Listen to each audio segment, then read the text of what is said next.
Hello. This book here I used for Inktober in 2023, and I have a lot of pages left, but I'm not going to use this as in like something else because this is like its own thing. So I'm going to cut all these pages out. I've already cut one out,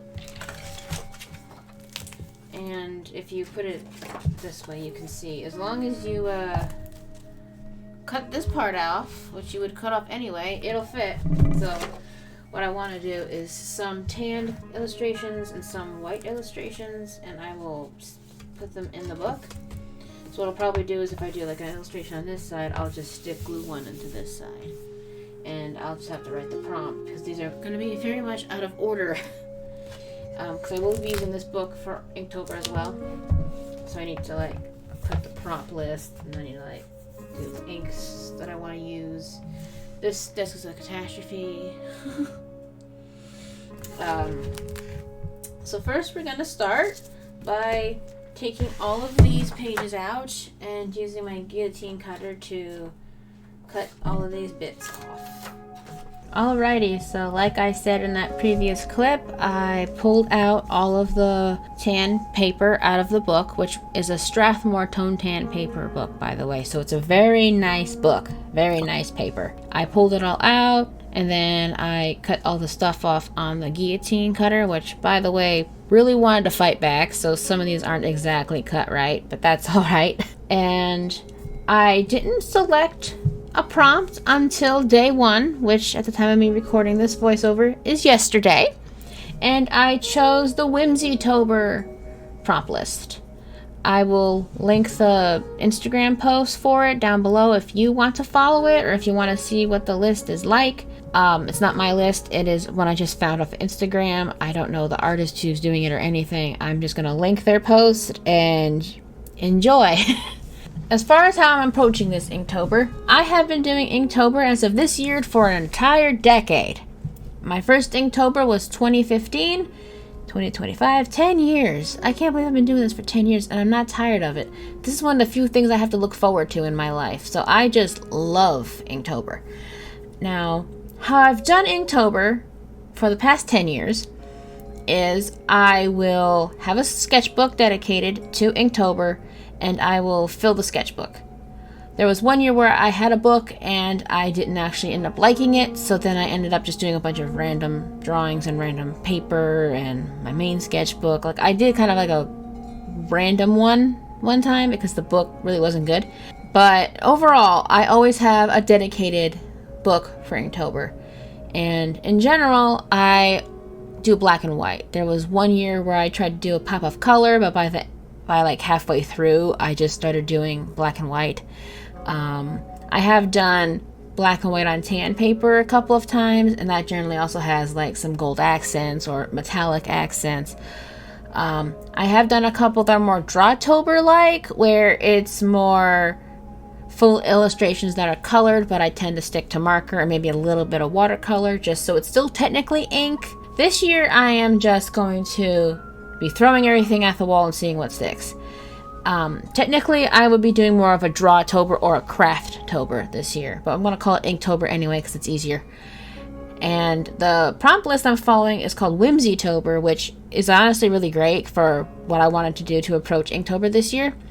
And also, it will not have a dedicated sketchbook. It will be in my main sketchbook. Because for the first time in years, I finished my 2025 sketchbook months before the year was out. I haven't done that in years. So in order to be able to fill this sketchbook, I kind of need Inktober because I can't fill that many pages by the end of the year, especially with my main game I'm working on. There is a game jam coming up in a week that I kind of do want to join, and then there's one in November that I might join. So I'm not going to have time to do art for the next 3 months if I'm also doing a lot of like game development. Plus, I have my normal life, like I gotta take care of the house, gotta cook, gotta clean. I have other things to do. You know, I can't just, I don't have time. So this Inktober is going to really help me fill up the book. Also, instead of just purely like, I'm just going to do black and white, or I'm just going to focus on art supply, because there was one year I focused on doing dip pen.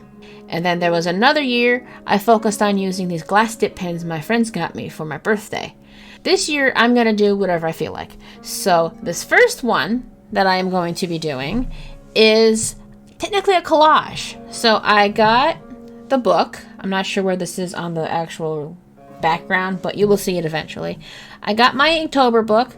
I put my prompt list inside. I just took a screenshot of the prompt list because it was mostly grayscale, changed some of the tones and curves and contrast and stuff so I could print it on my label printer and just stick it in. So I have the prompt list in the book, and for the first one it was Moth. And what I decided to do was make a watercolory background with some gold watercolor accents so it's kind of shiny, and then use the tone paper that you saw me like getting ready to use at the beginning of the video, and I drew a Luna Moth, which is not original. I guarantee you most people will be doing a Luna Moth, especially since it's Halloween season and Luna Moths are kind of like mystical or whatever. I just think they're pretty, and I decided to not color it so that way the tan paper really pops, and instead I did accent colors.